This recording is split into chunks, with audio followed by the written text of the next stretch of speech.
हरिओम। स्वागत है आप सभी का गीता ज्ञान में। हम अध्याय 15 पर हैं और आज जो श्लोक है वो अध्याय 15 का तीसरा श्लोक है। तो भगवान कह रहे हैं कि इस संसार वृक्ष का जैसा स्वरूप है वैसा यहां नहीं पाया जाता, क्योंकि ना इसका आदि है, ना अंत और ना अच्छी प्रकार से स्थिति है। इस दृढ़ मूल वाले संसार रूपी वृक्ष को दृढ़ वैराग्य रूपी शस्त्र द्वारा काटकर, अब भगवान ने इससे पहले संसार की चर्चा की और बताया कि जो संसार है ये उल्टा वृक्ष है, उल्टा पेड़ है। परमात्मा से इसका मूल है। जैसे हमारे पेड़ नीचे से ऊपर की तरफ होते हैं, ये पूरी तरह से उल्टा है। परमात्मा कहीं अनादि में कहीं मूल है और पूरा संसार, पूरा ब्रह्मांड एक पेड़ की तरह है। अब यहां पर भगवान कह रहे हैं कि ये जो संसार वृक्ष है इसका जो स्वरूप है वो जैसा भगवान ने बताया ऐसा यहां देखने में नहीं आएगा। अच्छा, देखने में तो पेड़ इसलिए आ जाता है ना, क्योंकि हम पेड़ से दूर खड़े होते हैं। पेड़ अलग है, हम अलग हैं, तो पता लग रहा है कि पेड़ जो है वो नीचे से जमीन से ऊपर की तरफ ऐसे फैला हुआ है। क्योंकि हम पेड़ नहीं हैं, पेड़ का हिस्सा नहीं है, इसलिए हम साक्षी होकर पेड़ को जिस रूप में वो है उस रूप में देख पा रहे हैं। लेकिन यदि पेड़ का ही हिस्सा हम हो तो हम फिर पेड़ को उस रूप में नहीं देख सकते जिस रूप में पेड़ है। क्योंकि जिसका हम इस हिस्सा हैं उसको देखना बड़ा मुश्किल हो जाता है, उसका साक्षी होना बड़ा मुश्किल हो जाता है। इसलिए भगवान कह रहे हैं, और वैसे भी देखो ना, हम तो पेड़ का ही हिस्सा है ना। पूरा ब्रह्मांड जब एक पेड़ है तो फिर हम भी तो एक पेड़ का ही हिस्सा है ना। तो हम जब हैं ही एक पेड़ का हिस्सा तो उस पेड़ को कैसे देखें, उस पूरे ब्रह्मांड को कैसे देखें। अब धरती पर हम हैं, अब धरती पर खड़े होकर हम धरती तो सारी देख भी नहीं सकते, अपने आसपास का ही थोड़ा सा देख सकते हैं। फिर ऊपर आकाश की तरफ देखते हैं तो एक सूरज दिखाई देता है, बहुत सारे तारे दिखाई देते हैं, एक चांद दिखाई देता है।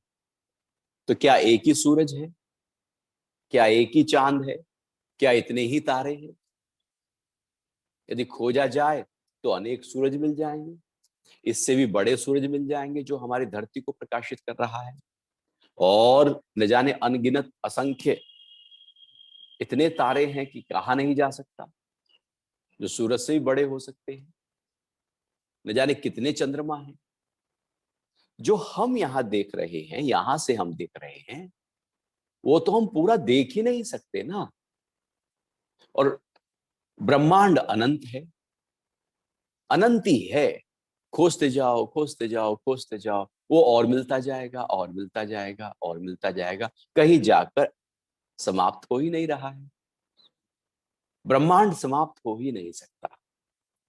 जो चीज है ही अनंत, तो वो उसका अंत कैसे हो सकता है? और ये जो पूरा संसार वृक्ष है ये अनंत है। जितना खोजोगे उतना और मिलेगा, जितना खोजोगे। इसलिए ब्लैक होल कहा जाता है कि उसके अंदर न जाने क्या क्या चला जाता है, पता ही नहीं लगता कहाँ गया, क्योंकि वो अनंत है। हम पूरे ब्रह्मांड को अनुभव नहीं कर सकते। जैसे एक छोटी सी कोई कीड़ा हो पेड़ का, तो क्या वो पूरे पेड़ को अनुभव कर सकता है? वो अपने आसपास, वो है छोटा सा, वो अपने आसपास, मान लो दीमक हो कहीं ऊपर, तो ये है ही छोटी सी, तो वो आसपास उसी बस टहनी को, उसी पत्ते को, उसी शाखा की विपरीत शाखा को ही देख पाएगी, उतना ही। बाकी इतना विशाल पेड़ को तो वो देख ही नहीं सकती, क्योंकि वो है ही इतना सा। ऐसे ही हम भी उस पूरे ब्रह्मांड का, संसार वृक्ष का एक छोटा सा हिस्सा है। जब हम हैं ही छोटा सा हिस्सा, तो हम उसको, जो ये संसार वृक्ष है जैसा है, उसको वैसा कैसे देख पाएंगे? हम देख ही नहीं सकते। हाँ, देखा जा सकता है यदि हम संसार वृक्ष के का हिस्सा ना रहें, हम वहां आ जाएं जहां से संसार उत्पन्न हुआ है। अभी उसका हिस्सा है, इसलिए उसको देख नहीं सकते। उसके हिस्से से हट जाएं, दूर हो जाएं, तो संसार वृक्ष को देखा जा सकता है। और अध्यात्म इसी संसार वृक्ष से अपने आप को हटा लेने के लिए है। और ध्यान क्या करता है? ध्यान में हम इस जगत से अपने आप को हटा लेते हैं ना, संसार वृक्ष से अपने आप को हटा लेते हैं ना। और जैसे ही हटाकर दूर खड़े होते हैं, तो ये जो पूरा संसार है, ब्रह्मांड है, ये दिखने लगता है। इसलिए तो कहा है कि जो ब्रह्मांड में है वो पिंड में है, जो पिंड में है वो ब्रह्मांड में है। ये शरीर पूरे ब्रह्मांड का एक सबसे छोटा मिनिएचर है, सबसे छोटा है ब्रह्मांड। वहां विस्तार है, यहाँ सूक्ष्मता है। क्योंकि ब्रह्मांड से जो बना है, उसमें सूक्ष्म में सब कुछ वो मिलेगा जो पूरे विस्तार में है। जैसे खून की एक बूंद में वो सब क्वालिटीज मिल जाएंगी यदि टेस्ट किया जाए, जो पूरे शरीर में दौड़ते हुए खून में है। दूध की एक बूंद में यदि उसको आप टेस्ट करें, तो वो सब कुछ मिलेगा जो पूरे दूध में है। वहां बूंद वो छोटा रूप है, वहां बड़ा रूप है। समुद्र की एक आप लेके देखो खारा है, तो पूरा समुद्र खारा आपको अनुभव होगा, या पूरा समुद्र खारा है।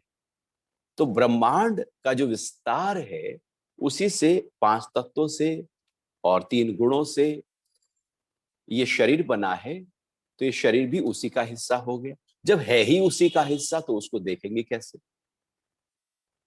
तो फिर इससे परे जाना होगा, त्रिगुणातीत होना होगा। 5 महाभूतों से थोड़ा दूर हटकर जब हम ध्यान की गहराइयों में, समाधि की अवस्था में अपने इस पिंड को, इस ब्रह्मांड को साक्षी होकर देखना शुरू कर देते हैं। क्योंकि इसमें रहकर इसका अनुभव नहीं किया जा सकता, क्योंकि भगवान कह रहे हैं इसका आदि नहीं है और इसका अंत भी नहीं है। जिसका आदि होता है उसका अंत होता है। जिसका आदि होता है वहां तक जाया जा सकता है कि कहां से आदि हुआ। जैसे कोई देश है, उसकी एक सीमा है, ये यहां से प्रारंभ हो रही है, इस जगह से उस जगह खत्म हो रही है। तो जहां आदि हुआ, आदि शब्द आते ही अंत भी साथ साथ जुड़ जाए। केवल आदि नहीं होता, अनादि होते ही अनंत हो जाता है, आदि होते ही अंत हो जाता है। तो ये जो संसार है, ये भी अनादि है और ये भी अनंत है, क्योंकि इसका कोई प्रारंभ नहीं है, बस है। कब से है? बस है, जब से सृष्टि है तब से है। तो जो है ही अनंत समय से, उसको कैसे अनुभव करेंगे? तो जैसा भगवान कह रहे हैं कि संसार वृक्ष है, उल्टा है, और इसकी शाखाएं वासनाएं हैं, वेद इसके पत्ते हैं, सारे में फैला हुआ है, वो तो एक भगवान ने बताया। लेकिन अर्जुन से कह रहे हैं कि तू इसको जान नहीं सकता ऐसे बाहर से।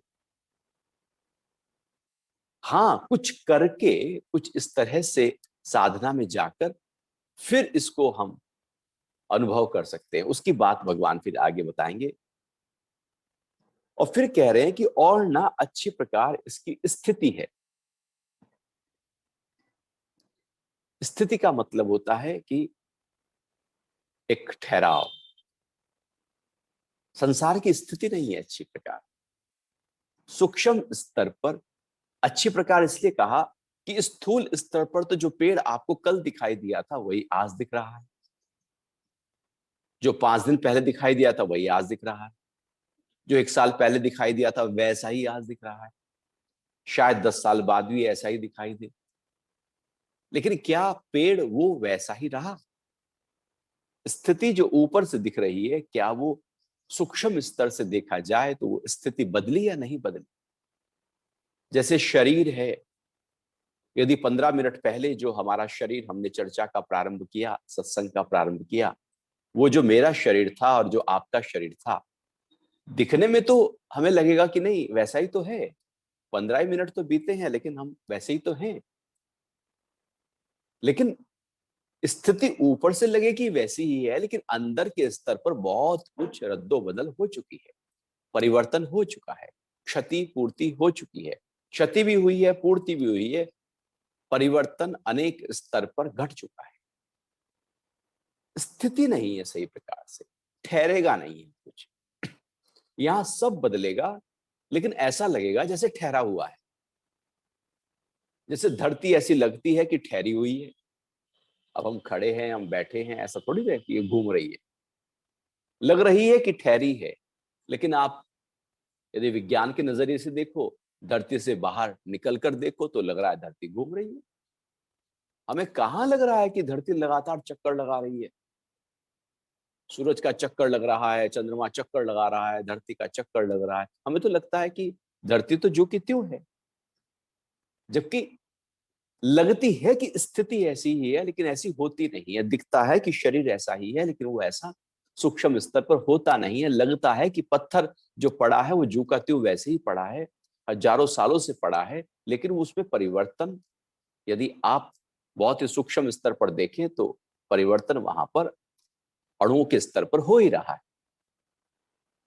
तो भली प्रकार से स्थिति इसकी नहीं है, और इसी कारण से व्यक्ति उलझ जाता है। हम भी तो उलझ जाते हैं ना कि अरे ये तो सब ऐसे ही रहने वाला है। तो जब वैसे ही रहने वाला है तो हम लगता है कि ये तो, फिर ये तो मेरा ही हो गया। अब मैं ही बदल रहा हूं, ये जो शरीर है, तो ये भी बदल रहा है, वो भी बदल रहा है, यहां दोनों बदल रहे हैं।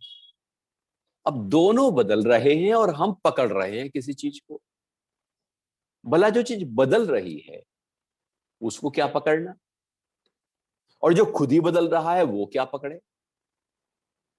लेकिन इसको हम जान नहीं पाते, कहते हैं कि नहीं मैं तो ऐसे ही रहने वाला हूं और ये वस्तु भी ऐसी ही रहे। तो हम दोनों ऐसे ही रहे, ये भी ऐसे रहे, वो भी ऐसे रहे, ये मेरा शरीर भी ऐसे रहे और दूसरे का शरीर भी ऐसे रहे, मेरा शरीर भी ऐसे रहे और मेरा पदार्थ, मेरा संबंध, मेरा धन, ये सब ऐसे रहे। जबकि उसकी स्थिति लगती है कि ये ऐसे ही है, लेकिन वो बदल रहा है।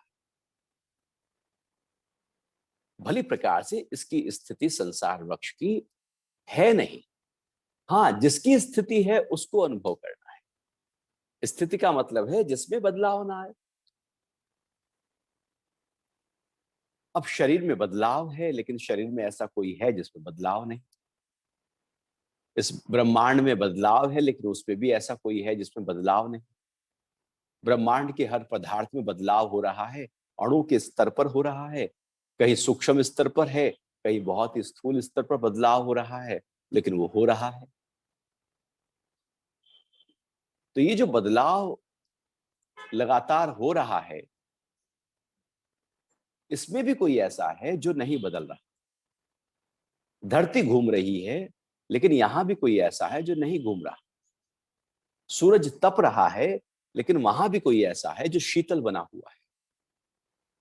कोई ऐसा है जिसकी स्थिति में जरा सा भी परिवर्तन नहीं आता। उसकी स्थिति भली भांति है, और संसार वृक्ष की स्थिति भली भांति नहीं है, भली प्रकार से नहीं है। उसमें किसी ना किसी रूप में बदलाव रहेगा। परमात्मा में कभी भी, किसी भी काल में कोई बदलाव नहीं होता। तो जिसमें बदलाव नहीं होता उसका आदि नहीं होता, उसका अंत भी नहीं होता। और सृष्टि भी ऐसी है, इसमें भी बदलाव हो रहा है, इसका भी आदि नहीं है और इसका भी अंत नहीं है। लेकिन यदि सृष्टि को अनुभव करना हो तो परमात्मा के भाव में आना होगा, उससे थोड़ा हटना होगा। जैसे धरती के घूमते हुए को देखना हो तो धरती से बाहर निकलकर फिर धरती को देखना होगा, तो लगेगा धरती घूम रही। धरती में रहकर धरती की घूमती हुई स्थिति को हम नहीं अनुभव कर सकते। शरीर में रहकर हमें शरीर का पता नहीं लगता कि 1 किलो वजन बढ़ गया या घट गया। वो तो कोई दूसरा कहता है, अरे भैया थोड़ा वजन घटा लिया क्या, या बढ़ा लिया क्या। हमें नहीं पता लगता, चेहरा हमारा मायूस है, दूसरा देखते कहता है अरे भैया क्यों मायूस हो। हम जहां होते हैं वहां हमें अपना पता ही नहीं लगता, इसलिए कोई दूसरा कहता है। तो ऐसे में अब जहां हम खड़े हैं संसार में, अगर यही खड़े रहेंगे तो फिर इसकी स्थिति का हम कभी भी जो बदलाव इसमें हो रहा है इसको कभी अनुभव नहीं कर सकते। तो क्या करना है, इससे अपने आप को थोड़ा परे लेकर आना है।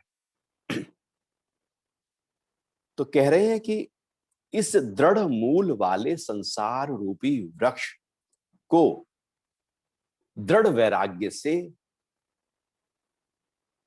दृढ़ वैराग्य के शस्त्र से काटना होगा। अभी जो संसार वृक्ष है ये बड़ा मजबूत है जी, टूटता नहीं, आसक्ति बनी रहती है।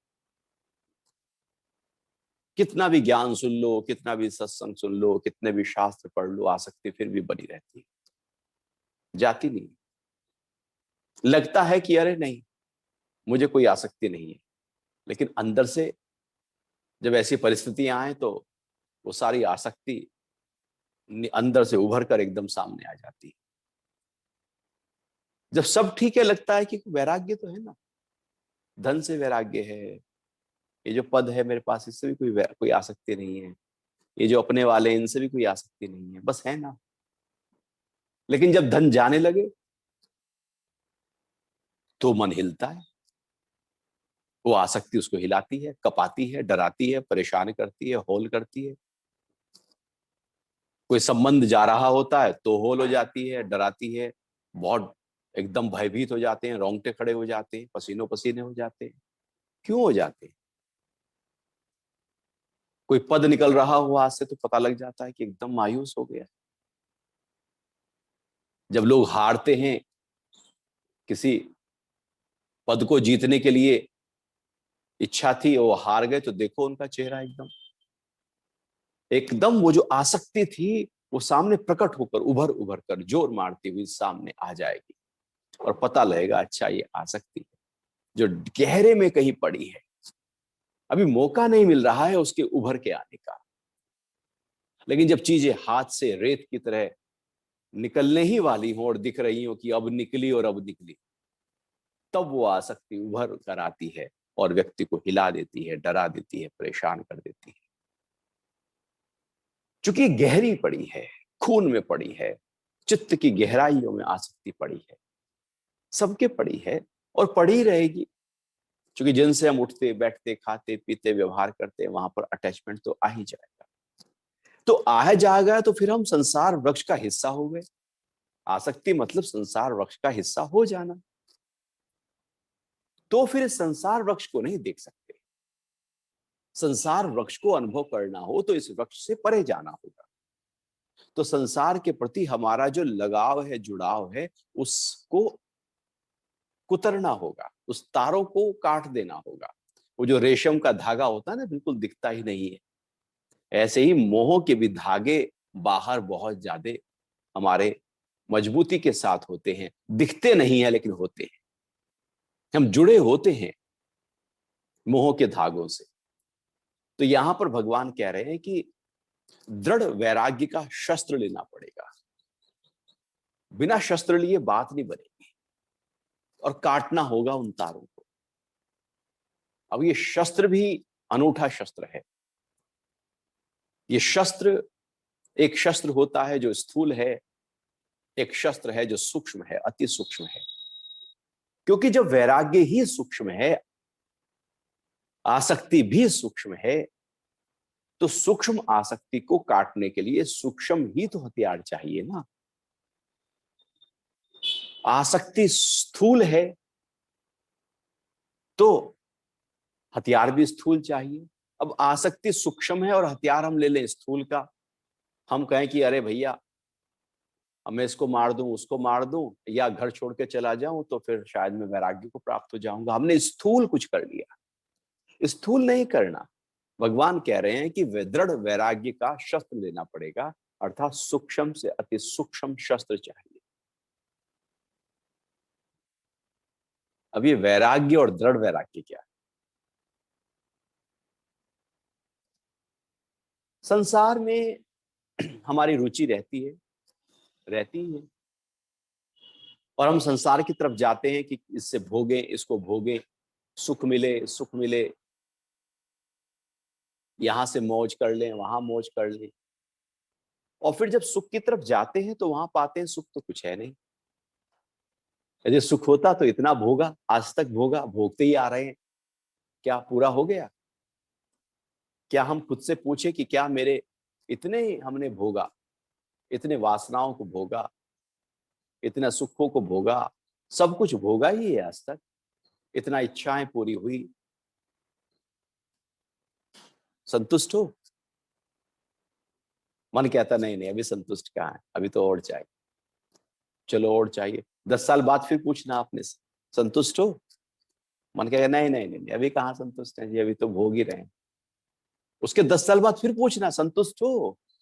वो कहेगा नहीं अभी नहीं। जब तक व्यक्ति अंतिम सांस नहीं ले रहा होता, वो चिपका पड़ा रहता है बाहर से, वो संतुष्ट हो ही नहीं पाता, वो अपने को डिटैच कर ही नहीं पाता। वो कहता है और भोग लूं, और भोग लूं, चलते चलते भी भोग लूं। जैसे अक्सर आपने देखा होगा, मेहमान घर में आए, 4 घंटे बैठे हैं, खूब बात हुई, और चलते चलते दरवाजे तक हम बात ही करते चले जाते हैं। कई बार तो दरवाजे तक ही इतनी लंबी बात हो जाती है कि बस आधा घंटा बीत गया। भैया बात तो घर में हो गई थी ना, आप क्यों आप दहलीज पर खड़े होकर बातें कर रहे हो? और आपको लगता है नहीं मैंने इनको छोड़ रहा हूँ, कार तक छोड़ रहा हूँ, रिक्शा तक छोड़ जाऊं, वहां तक भी बातें कर रहे हो। और जब तक वो रिक्शा कार नहीं आ जाती तब भी बातें कर रहे हो। इतना इतना एक प्रैक्टिकल से हम समझ सकते हैं कि कैसे हम चिपक जाते हैं चीजों से। जीवन में भी ठीक ऐसे ही घटता है, अंतिम सांस तक हम चिपके रहते हैं। और ये जो लगातार चिपकने की प्रक्रिया है, यही आसक्ति है। और इसी के लिए यहाँ पर कह रहे हैं कि वैराग्य, और वैराग्य भी नहीं, दृढ़ वैराग्य। जब जान गया कि भैया ये सब ऐसे ही है, जहां दिखता है सुख वहां होता है दुख, जहां दिखता है लाभ वहां होती है हानि, जहां हो रही है हानि वहीं से लाभ आ जाएगा, जहां दुख है वहीं से सुख आ जाएगा, ये सारा गड़बड़ झाला है। यहाँ सब भोगने पे भी लगता है कि और भोग ले, सब पाने पे भी लगता है कि और पा लो। ये तो सब उल्टा सीधा है, समझ ही नहीं आएगा, समझ ही नहीं सकते कोई, माया इसी को तो कहते हैं। तो अब क्यों ना इसको जानकर समझकर, जैसे आपके सामने बहुत सारी मिठाइयां रखी हैं, अब रसगुल्ले का जरा सा टुकड़ा तोड़कर भी आप मुंह में डालकर खा सकते हैं, और जान सकते हैं कि ये सारा रसगुल्ला ऐसे ही है, और ये 8-10 रसगुल्ले जो सामने रखे हैं, ये भी सारे ऐसे ही है, कोई अलग नहीं होगा। तो आपने उस एक टुकड़े से अपने आप को, उसका अनुभव करके, उसका रस लेकर बाकी रसगुल्लों से विरक्ति कर ली। और एक दूसरा हो सकता है कि नहीं, एक और खा लें, एक और खा लें, एक और खा लें, और भी रखे हो तो वो भी ले आओ। तो आसक्ति बनी हुई है, हम उसमें रमते जा रहे हैं, रमते जा रहे हैं, रमते जा रहे हैं। जैसे जब आग में घी डालते हो तो आग और बढ़ती है, फिर घी डालो फिर और बढ़ेगी, और घी डालो वो और बढ़ेगी। आप घी डालते जाओ, आग बढ़ती जाएगी, जितना ज्यादा घी डालोगे उतनी आग और बढ़ेगी। वासनाएं भी ऐसी ही होती है, इच्छाएं भी ऐसी होती हैं, जितना पूरा करने जाओ उतना और आएगी, और पूरा करने जाओ और आएगी। हम सोचेंगे कि शायद इसको पूरा करके अब हम इससे विरक्त हो जाएंगे, लेकिन वो विरक्त विरक्त कुछ नहीं हो रहे हैं, हम और आसक्त हो रहे हैं। भोगने से छुटकारा नहीं मिलता, और चिपक जाते हैं। भोगते हुए यदि वैराग्य जग जाए तो भोग वहीं पर योग बदल सकता है, वहीं भोग से ऊपर उठा जा सकता है। तो ये वैराग्य है, बाहर से हमारी जो आसक्ति है बाहर की तरफ, वहां से अपने आप को हटाकर अंदर की ओर लाना। और दृढ़ वैराग्य का मतलब है लगातार भीतर ही अपने आप को रखना, और जब जब वृत्ति बाहर जाए, मन बाहर जाए, विश्व की तरफ जाए, उसी समय उस वैराग्य की तलवार से इसको काटना, उसको हटाना। फिर बाहर गया, फिर जैसे ही मन बाहर गया एकदम हटा दो, वैराग्य दे दो वहां पर कि कुछ है नहीं उसमें, ये तो मन के फेर हैं, ख्याल हैं, कुछ रखा नहीं है इस इच्छा में। तो बार बार ऐसे ही जब जब ख्याल उठे तब तब वैराग्य के माध्यम से अपने आप को वहां से हटाते जाओ, और ये लगातार चलता रहे सिलसिला। जैसे जब जब मक्खी आए आप उड़ाते जाते हो, फिर मक्खी आ गई फिर उड़ा दिया। अब 10 साल पहले भी उड़ा रहे थे, 20 साल पहले भी उड़ा रहे थे, आप उड़ाते ही आ रहे हो ना जब से जन्म लिया, तो ऐसे ही अब भी उड़ाते रहोगे जब तक है। ऐसे ही जब तक इच्छाएं वासनाएं अंदर से उठे, वो उठती रहेंगी और आप दृढ़ वैराग्य की तलवार से उनको काटते रहे। वो उठती रहेंगी, आप काटते रहना। जैसे घर की सफाई आप रोज करते रहते हो, रोज धुला जाती है। शरीर को रोज नहला धुला देते हो, दांतों को रोज मांज लेते हो, आंखों को साफ कर लेते हो, फिर गंदगी आ जाती है। आप अपना काम करते रहो।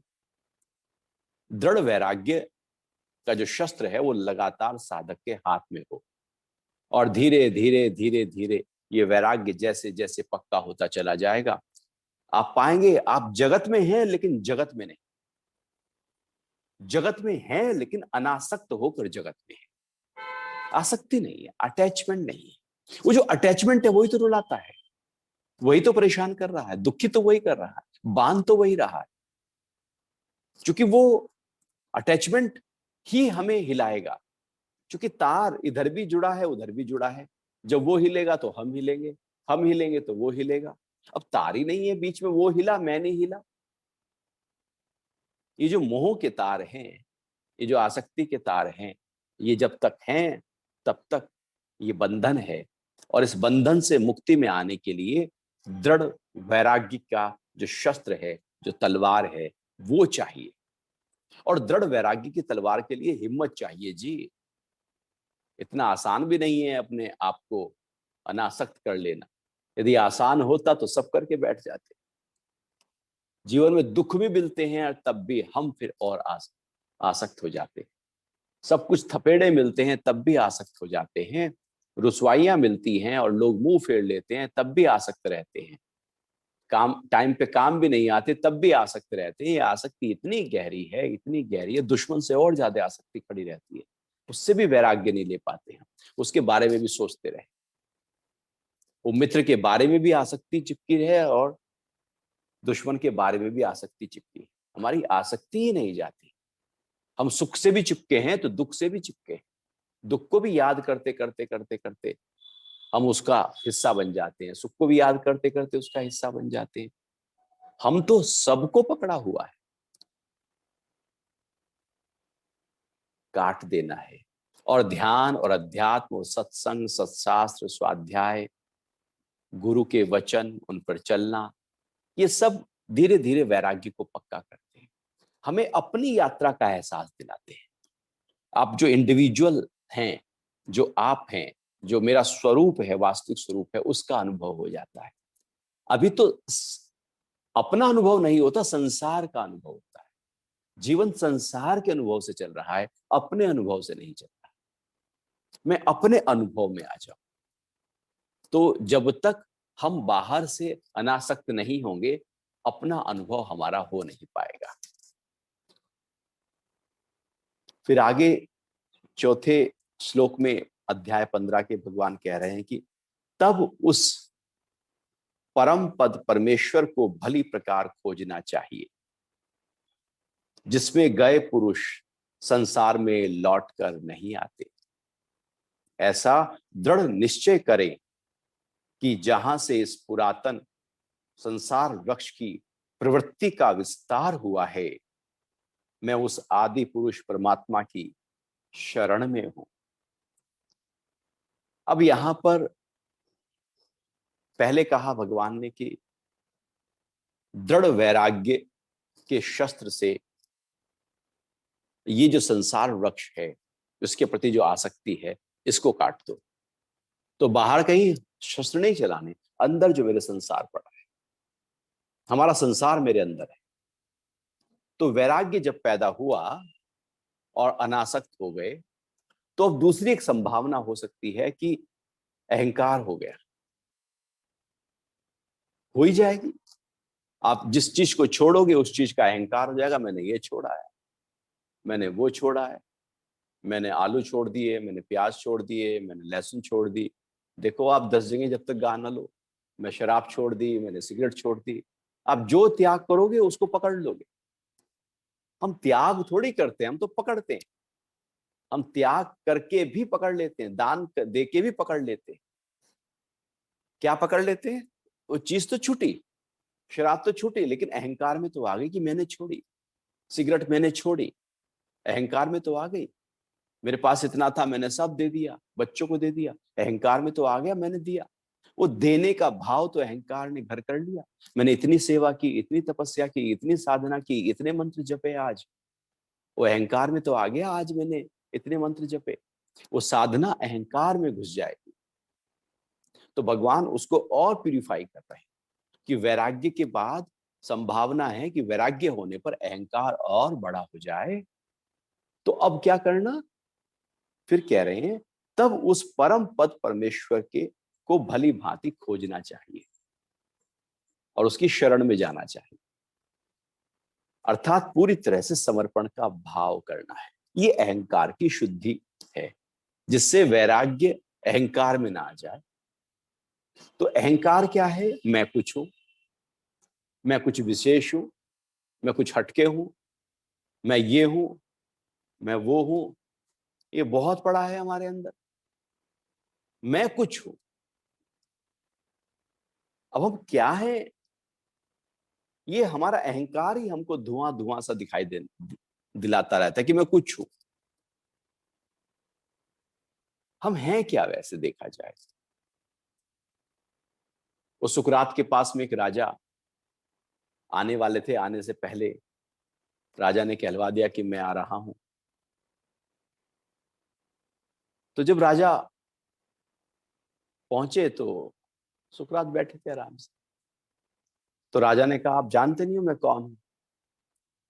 कह लगे, नहीं मैं तो नहीं जानता। कि अरे, मैं इतने बड़े राज्य का राजा हूं और मेरी जो राज्य का विस्तार है वो बहुत बड़ा है। तो उन्होंने कहा, मैं तो नहीं जानता। अब संत को क्या मतलब, लेकिन राजा तो अहंकार में है कि मैं ये हूं, मैं राजा हूं। तो झुका भी नहीं था, प्रणाम भी नहीं किया था, मैं राजा हूं। तो संत को पहले से पता था कि राजा आने वाले हैं, तो उन्होंने अपने शिष्यों को कहा, अरे जरा विश्व का नक्शा तो लेकर आना। तो विश्व का मानचित्र पूरा हाथ का बना हुआ बड़ा सा लेकर आए और कहा, राजन मुझे तो पता नहीं है कि तुम कहाँ के राजा हो, तुम ही बता दो इसमें से। और वो राजा देखता है विश्व के नक्शे पर अपने आप को, राज्य को ढूंढ ही नहीं पाता। इतना बड़ा विश्व, वहां पर वो अपना राज्य ढूंढ रहा है। तो राजा को लगा कि मैं तो कुछ भी नहीं, विश्व के मुकाबले तो मैं कुछ भी नहीं। वो अहंकार ही झूठा है मेरे। हम अपने अहंकार को इतना झूठा पाले हुए हैं कि वो कभी भी टूट जाता है, और टूट ही जाता है। अहंकार तो होता ही टूटने के लिए है। कभी ना कभी जब मौका मिलता है वो ताश के पत्ते की तरह ढह जाता है। तो जो अहंकार के साथ जीवन जिया जा रहा है वो अहंकार अभी अशुद्ध है। इस अहंकार को शुद्ध करना होगा, और केवल उसका तरीका है कि हम समर्पित हो जाएं उस ऑलमाइटी के प्रति, उस परमात्मा के प्रति, उस दिव्यता के प्रति जिससे सब चल रहा है। जिससे सब चल रहा है उसके प्रति यदि हमारे अंदर समर्पण नहीं आया तो हम कुछ विशेष हैं और हम कहते हैं मैं कुछ हूं। फिर वो अहंकार खड़ा है। मैं नहीं हूं, है ही परमात्मा, मैं भी उसी में ही हूं। जैसे समुद्र में एक बुलबुला कहे कि मैं बुलबुला हूं। अब आपको पागल बुलबुला, तो समुद्र है तो बुलबुला बना बैठा है अपने आप को। वो बुलबुला अपने को अलग करना चाहे तो वो समुद्र से, उस विशालता से ही अलग हो जाएगा। हम भी अपने अहंकार के कारण से, अहंकार क्या है? उस दिव्यता, उस विशालता से अपने आप को अलग कर लेना। अब मैं कुछ हूं। अब मैंने जब उस समुद्र से, उस बुलबुले ने अपने आप को अलग किया तो वो तो छोटा हो गया है, बड़ा हो गया। अब वो छोटा हो गया। अहंकार के कारण से हम बड़े नहीं, हम तो छोटे हो जाते हैं, क्योंकि उस विशालता से, उस परमात्मा के निरंतर प्रवाह से हम हट चुके होते हैं। अहंकार वहां आ चुका होता है। तो उसी अहंकार की निवृत्ति के लिए भगवान कह रहे हैं कि परमात्मा की शरण जाओ, उसको उसको खोजो, उसकी तलाश करो। अहंकारी व्यक्ति परमात्मा को नहीं खोज सकता, और खोजेगा तो अहंकार और बड़ा कर लेगा। मैं तो न जाने कब से तपस्या कर रहा हूं परमात्मा को खोजने की। प्रेम गली अति साकरी, तामे दो न समाए। जब मैं था तब हरि नहीं, अब हरि है मैं ना है। अहंकार है तो परमात्मा नहीं है, हो ही नहीं सकता। यहां दो नहीं रह सकते। अहंकार खड़ा है, अंधेरा है तो रोशनी नहीं रह सकती, रोशनी है तो अंधेरा नहीं रह सकता। यहां दोनों में से एक समय पर एक ही रहेगा। दोनों एक साथ रहे वो बड़ा मुश्किल है। वो पहुंच गया था अंधेरा इंद्र के पास में और कहने लगा कि मैं तो जहां जाता हूं ये जो सूरज है ये मुझे सब जगह से खत्म कर देता है, तो मेरा भी तो कोई वर्चस्व है, तो ये इतनी बड़ी गुस्ताखी कैसे कर सकता है आपके राज्य में। यहाँ सबका अपना अपना अधिकार है, मैं जहां भी अपना वर्चस्व फैलाता हूँ वहीं पर ये सूरज आकर मेरा वर्चस्व को खत्म कर देता है, कुछ कीजिए। तो भगवान इंद्र ने कहा चलो ठीक है, पेशी लगवाते हैं सूरज की। सूरज भगवान को बुलाया गया और कहा कि भाई देखो इनकी कुछ शिकायत है। तो सूरज भगवान ने कहा कि ठीक है ना, मैं तो कुछ नहीं कर रहा। असलियत में अंधेरा समझ ही नहीं पा रहा है कि सूरज के आते ही वो है ही नहीं, वो अपने को बड़ा कुछ मान रहा है, जबकि अंधेरा कुछ होता नहीं।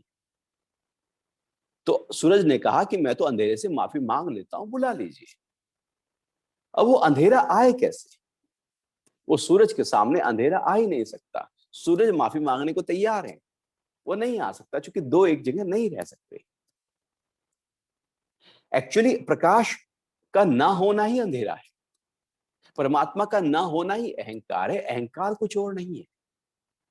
उस विशालता में अपने आप को ना रखना ही अहंकार है, और फिर कहना कि मैं कुछ हूं। तो अहंकार अपने में कुछ नहीं, विशालता से अपने आप को तोड़ लेना, काट लेना अहंकार है। तो भगवान कह रहे हैं कि अपने आप को उस परमात्मा में ऐसे समर्पित कर दो, उसको खोजना शुरू कर दो, आपका अहंकार डिसॉल्व हो जाएगा। और फिर क्या करना है कि फिर जब परमात्मा में वैराग्य आ गया, परमात्मा की तरफ पूरी तरह से खोजना शुरू किया, तो फिर एक ऐसी स्थिति हमको मिलेगी जहां से हम लौट के नहीं आएंगे, जन्म मरण का चक्र छूट जाए। ये जन्म और मरण जो लगातार चलता रहता है, चलता ही रहता है, क्योंकि हमारी वासनाएं खड़ी हैं, इच्छाएं खड़ी हैं। अब जैसे वैराग्य आया तो इच्छा छूट गई, वासना छूट गई। नया जन्म तो अधूरी इच्छाओं को पूरा करने के लिए होता है, अधूरे कामों को पूरा करने के लिए होता है। अब काम ही कुछ बाकी नहीं रहा, करना था सो कर लिया, काम कुछ बाकी नहीं। अब कोई काम बाकी नहीं रहा तो क्या करेंगे? जब आप कहीं ट्रांसफर होकर दूसरे शहर में जाते हो तो जिस शहर से आप जा रहे हो ट्रांसफर को, वहां के सारे काम निपटा लेते हो। कोई काम बाकी नहीं है तो शहर में लौट के आने की जरूरत ही नहीं है। अब वहां बहुत सारे काम पेंडिंग छोड़ दिए आपने, बैंक में लॉकर था, बैंक में कुछ अकाउंट्स थे, कहीं कुछ लेना देना था, कुछ सरकार में कुछ था। अब फिर आप बार बार वही आना पड़ेगा क्योंकि आपका काम बाकी रह गया है। अब इस धरती पर इस जन्म में जो काम है वो सारे निपटाकर, कोई इच्छा ना हो, कोई वासना ना हो, तो लौट के आने की संभावना ही खत्म है। लेकिन हमारी सबकी वासनाएं खड़ी होती हैं कि हम ये भी पालें, वो भी पालें, इस जन्म में नहीं पाया तो बाद में पालेंगे। और इतनी सारी इच्छाओं में जो थोड़ा सा भी पूरा हो गया वो ठीक, बाकी हमारे अंदर पड़ी रहती हैं, फिर उनको भोगने के लिए या उनको पूरा करने के लिए फिर आते हैं। तो भगवान कह रहे हैं कि जैसे ही तुम परमात्मा में जाओगे, वैराग्य पक्का करोगे, फिर लौटकर तुम्हारा जन्म नहीं होगा, फिर लौटकर नहीं आते। ऐसा दृढ़ निश्चय करें कि जहां से ये पुरातन संसार वृक्ष उत्पन्न हुआ है, जहां से भी क्योंकि जो है प्रकट है वो कहीं अप्रकट से तो आया है। लेकिन जैसे जैसे हम इस संसार से परे होकर परमात्मा की तरफ जाना शुरू करेंगे तो हम उस ही परमात्मा को अनुभव कर लेंगे जहां से ये एको हम बहुश्याम, मैं एक हूं अनेक रूपों में प्रकट हो जाऊं, जहां से परमात्मा से प्रकृति उत्पन्न हुई है, हम उसी परमात्मा को अनुभव करना शुरू कर देंगे। तो फिर जैसे ही हम उस परमात्मा को अनुभव करना शुरू कर देंगे, फिर वहां पर कह रहे हैं कि मैं उस आदि पुरुष परमात्मा की शरण में हूं, ये भाव और प्रबल कर, क्यों ना ये भाव ही प्रबल कर ले, मैं परमात्मा की शरण में हूं। हम जो कहते हैं वो ऊपर से कहते हैं, गहरे नहीं कहते, गहरे तो कुछ और पड़ा है। ये ऊपर ही ऊपर है कि तेरा तुझको अर्पण क्या लागे मेरा। हे परमात्मा, सब तेरा है, मैं तेरी शरण में। लेकिन ये गहरा नहीं है, ये पल पल नहीं, ये हर पल नहीं है, हर सांस में नहीं है, हर प्राणों में नहीं है, हर वासना और इच्छा में नहीं, हर मन के ख्याल में नहीं। जब हर पल वही बहे, मैं परमात्मा की शरण में हूं, तो समझो कि वाकई परमात्मा की शरण में। अभी तो ये हमारी शरण भी अधूरी है, क्योंकि वैराग्य अभी नहीं पक्का हुआ। और वैराग्य पक्का हो गया, दृढ़ हो गया, तो ये शरण जो है वो फिर पूरी हो जाएगी, पक्की हो जाएगी, मजबूत हो जाएगी।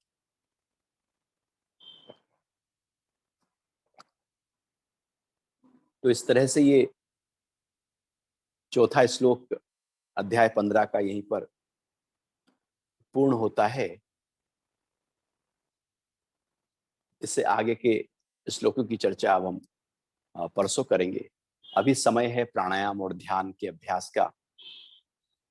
प्राणायाम, जैसा हम पहले भी कहते आ रहे थे, कि एक जीवनी शक्ति है जिससे पूरा शरीर चल रहा है।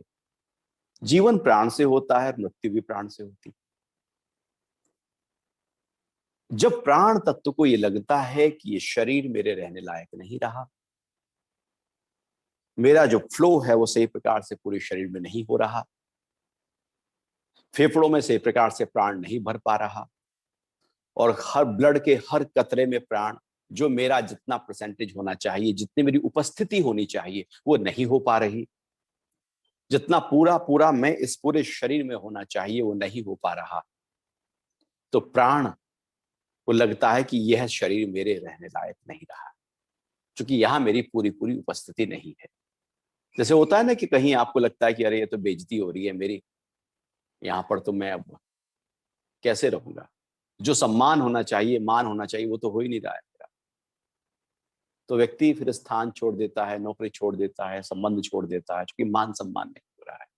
प्राण को जब ऐसा लगने लगता है कि ये शरीर में मेरा मान सम्मान नहीं हो रहा है, मैं सही प्रकार से नहीं रह पा रहा हूँ, रुकावटें आ गई हैं, किसी आर्टरीज में ब्लॉकेज आ गई है, वहां पर फ्लो नहीं हो रहा है, ब्रेन में ब्लॉकेज आ गई है, वहां फ्लो नहीं हो रहा है, लंग्स में पूरी तरह से प्राणा फ्लो नहीं हो रहा है, ब्लड में प्राणा फ्लो नहीं हो रहा है।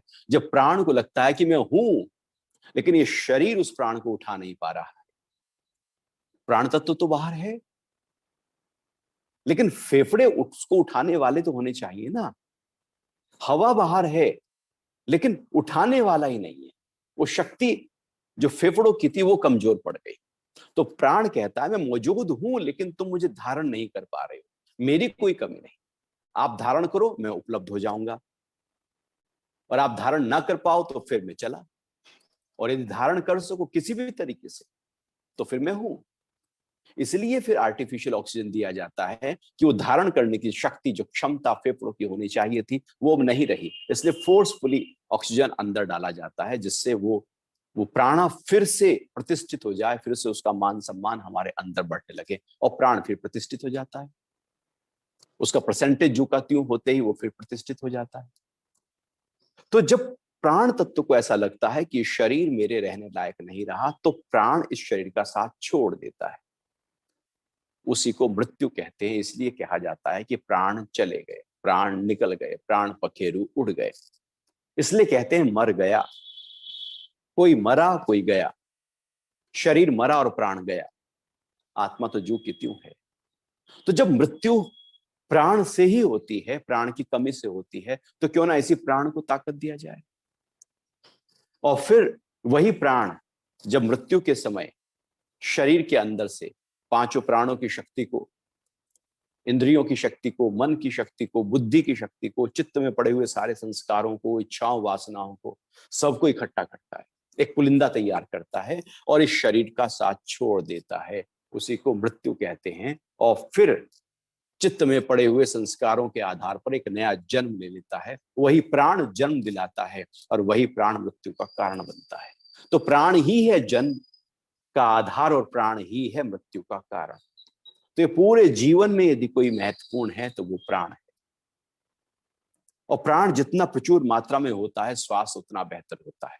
और प्राण ही कमजोर हो जाए तो शरीर फिर विकृत और बीमार और कमजोर होने लगता है। और बढ़ती उम्र के साथ साथ प्राण कमजोर हो जाते हैं, इसलिए बुढ़ापा और शरीर में जो मांसपेशियों की कमजोरी है और जो धीरे धीरे ऑर्गन से प्रकार से काम नहीं करते, अर्थात वहां पर प्राणा से प्रकार से गति नहीं कर रहा है।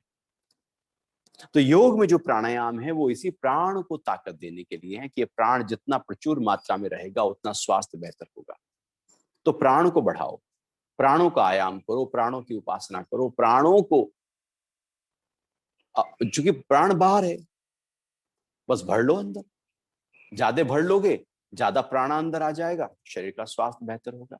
अब हम भरे ही ना, थोड़ा ही भरे, सामान्यता चले, तो उससे जीवन भी सामान्यता ही रहेगा। ऊंचे स्तर पर मन को ले जाना हो तो प्राणों को भरना होगा। उसको कहते हैं प्राणवान, तेजवान, ओजवान, बलवान। प्राण के बढ़ते ही पूरा शरीर ऊंचे स्तर पर आ जाएगा, मन का लेवल ऊंचे स्तर पर आ जाएगा, नेगेटिविटी पॉजिटिविटी में बदल जाएगी, दुख आनंद में आने लगे, बदल लेगा। क्योंकि मन पूरी तरह से जो हैप्पी हॉर्मोन्स है, प्राण जैसे ही बढ़ता है वो हैप्पी हॉर्मोन्स अपने आप ज्यादा प्रचुर मात्रा में बनने शुरू हो जाते हैं, बढ़ने, सिक्रेशन शुरू हो जाता है उनका।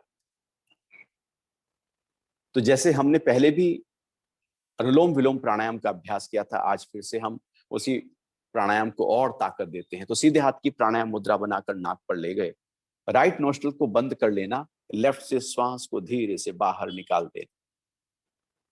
पहले श्वास बाहर निकालना है और फिर धीरे धीरे लेफ्ट से श्वास भरते जाना, पूरा भरना, अधिक से अधिक भरना, पेट फूल जाए, छाती फूल जाए, पूरा भर जाए, फिर लेफ्ट को बंद करके राइट से श्वास निकाल दे, धीरे धीरे, बिना आवाज, बिना झटके। फिर राइट से भर लो,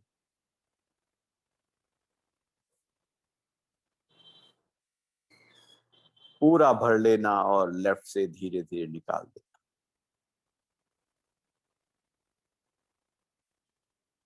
सांस भरने में जितना समय लग रहा है, निकालने में कोशिश करें कि दुगना समय लगे, 1:2।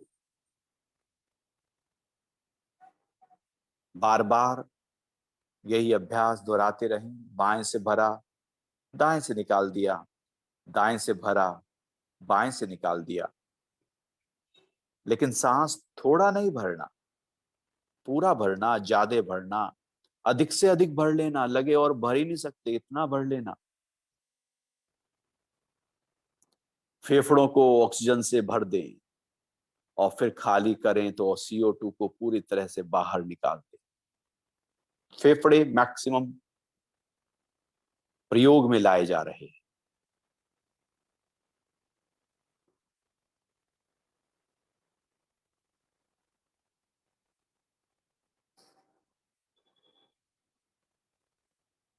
मन को सांस पर ही टिकाया हुआ है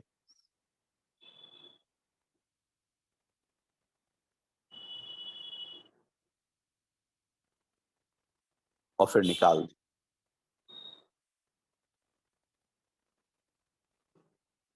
लेफ्ट से इनहेल करें, राइट से फिर एक्सहेल करें, फिर राइट से इनहेल करें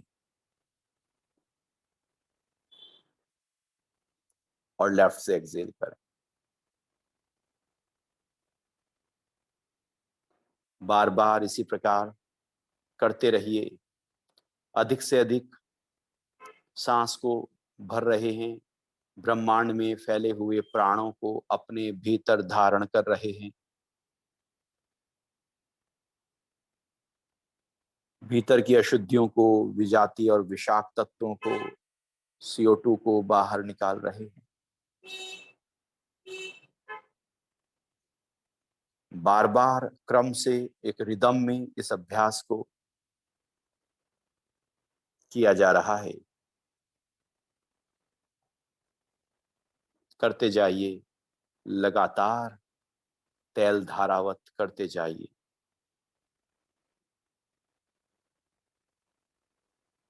बार बार करते जाने से शरीर में ऑक्सीजन का लेवल बढ़ने लगता है। फेफड़े ज्यादा सक्रिय हो जाते हैं, स्वस्थ रहते हैं। हृदय हृदय की क्रियाकलाप बैलेंस होने लगते हैं और हाई ब्लड प्रेशर कंट्रोल हो जाता है। पल्स नियंत्रित होने लगती हैं। शरीर की कमजोरी को दूर करने में मदद करता है। शरीर के अंगों में कहीं भी तनाव हो जिसके कारण से रोग उत्पन्न होते हैं, स्वेलिंग हो जिससे अक्सर रोग पैदा होते हैं, वो दूर होने लगता है। पूरा श्वास का भरना मस्तिष्क से लेकर पैर के अंगूठे तक और पैर के अंगूठे से लेकर मस्तिष्क तक ऑक्सीजन को बढ़ाकर पांचों प्राणों को बल दे रहा है और उनके स्वास्थ्य को बेहतर कर रहा है। यह अभ्यास हमारे इंद्रियों को भी ठहराव देता है, चंचलता को उसकी दूर करता है। मन अनुलोम विलोम प्राणायाम से, जिसमें बाएं से भरा, दाएं से निकला, दाएं से भरा, बाएं से निकला, और लगातार इस क्रिया को करते रहने से शांत हो जाता है। तनाव, जल्दबाजी, चिड़चिड़ापन, मन का डर दूर होने लगता है। एक पॉजिटिविटी अंदर आ जाती है और जीवन थोड़ा ऊंचे स्तर पर जीना सिखा देता है यह अभ्यास। एक ठहराव, एक स्थिरता, शांति, सरलता और सौम्यता का संचार पूरे तन और मन में इससे होने लगता है। अंत में राइट से सांस भरकर लेफ्ट से निकाल देना और फिर आहिस्ता से हाथ को नीचे लाकर बंद आंखों के साथ बैठे रहना। एक ठहराव आ गया, मन स्थिर हो गया, कुछ पलों के लिए ध्यान में बैठे रहे। यह अभ्यास विचारों से मन को खाली करने में, विषयों से इंद्रियों को खाली करने में, संशयों से बुद्धि को खाली करने में बड़ा महत्वपूर्ण है।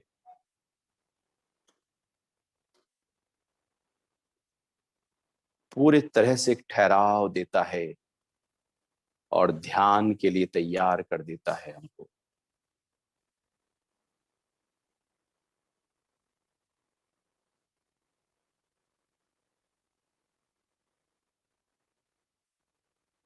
बैठे रहें अपने साथ बंद आंखों को किए, अपनी ओर से सोचे नहीं, बस जो है जैसा है उसको वैसा ही स्वीकार किया जा रहा है।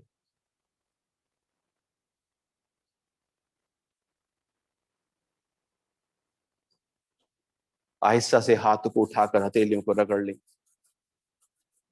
और आंखों के ऊपर रखकर हथेलियां हटा लें, आंखें खोलते। दूसरा प्राणायाम जो आज हम कर रहे हैं उसका नाम है उज्जाई प्राणायाम, जो फेफड़ों के लिए, अस्थमा ब्रोंकाइटिस के लिए, हमारे गले के लिए, स्वर यंत्र के लिए, हृदय के लिए बहुत ही लाभकारी है, या यूं कहें कि फेफड़ों से लेकर मस्तिष्क तक इसका बहुत ही अनुकूल प्रभाव पड़ता है। क्या करना है इसमें? इसमें हम श्वास को धीरे से बाहर निकालते हैं और जब श्वास भरते हैं तो गले की मांसपेशियों को टाइट कर लेंगे, जैसे मुट्ठी को बांधते हैं, टाइट करके और सांस भरेंगे और जैसे गले से टकराता हुआ सांस अंदर जा रहा हो, इस तरह से एक आवाज होगी, मोटी सी आवाज होगी। और उसके बाद श्वास पूरा भर लेने के बाद लेफ्ट नोस्ट्रल से श्वास को एक्सहेल करना होगा, निकालना होगा। तो दोनों से भरा, गले से आवाज की, गले को टाइट करके, और लेफ्ट से श्वास को बाहर निकाल दिया। करते हैं उत्तजाई, उज्जाई प्राणायाम। इसमें आराम से हम बैठे हैं, गले को टाइट कर लिया,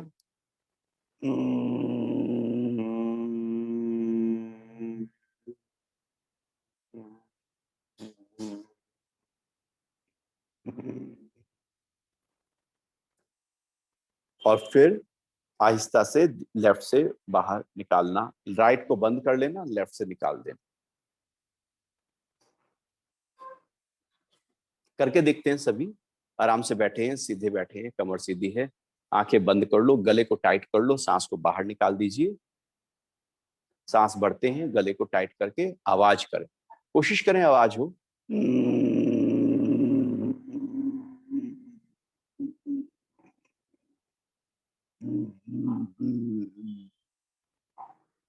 थोड़ा सा होल्ड किया और फिर लेफ्ट से निकाल दें।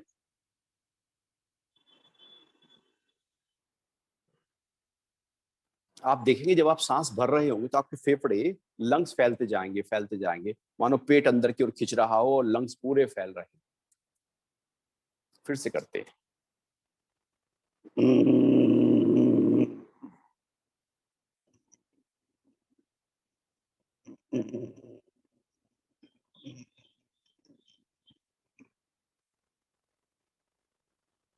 लेफ्ट से बाहर निकालना है, धीरे धीरे निकालना, बिना आवाज के निकालना, कोई जल्दी और झटका नहीं।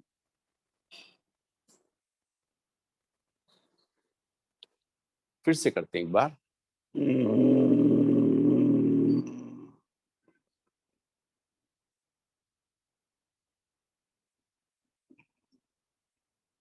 सांस थोड़ा सा रोका, होल्ड किया और लेफ्ट से निकाल दिया।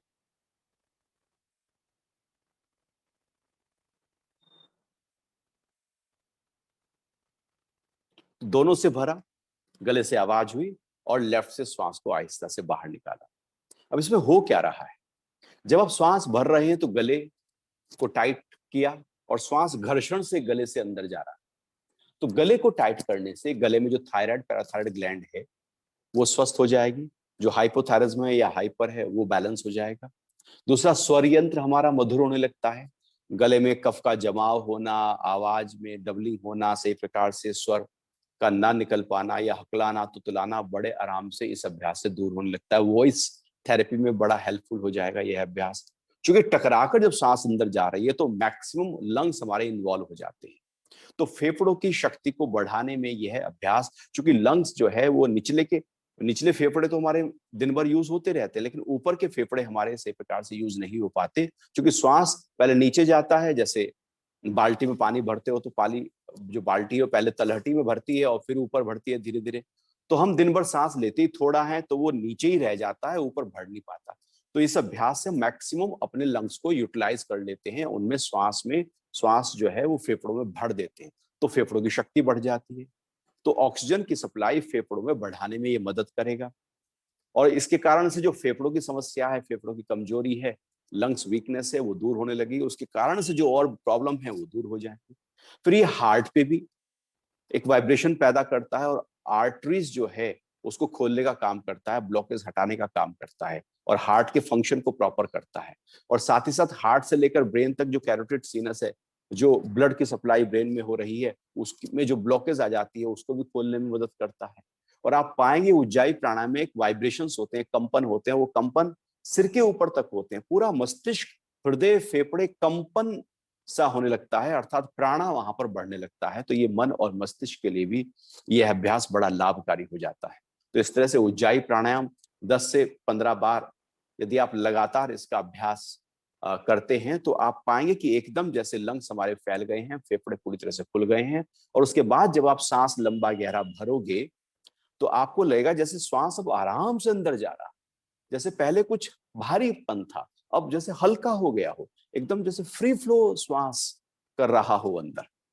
तो इस तरह से ये उज्जाई प्राणायाम और इससे पहले हमने अनुलोम विलोम प्राणायाम किया, इनका अभ्यास आप रोज करें, सुबह भी करें, सांझ को भी करें। अपने फेफड़ों को ताकत दें, अपने स्वास्थ्य को बढ़ाएं।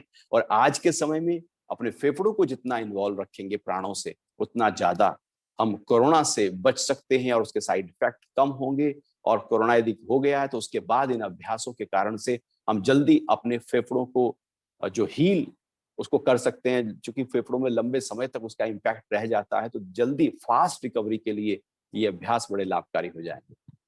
तो आज के लिए इतना ही रखते हैं। अब हम परसों मिलेंगे और सुबह पहले गीता की चर्चा होगी करीब 45 मिनट, और उसके बाद हम प्राणायाम और ध्यान का अभ्यास करेंगे। जय श्री कृष्णा। हरि ओम।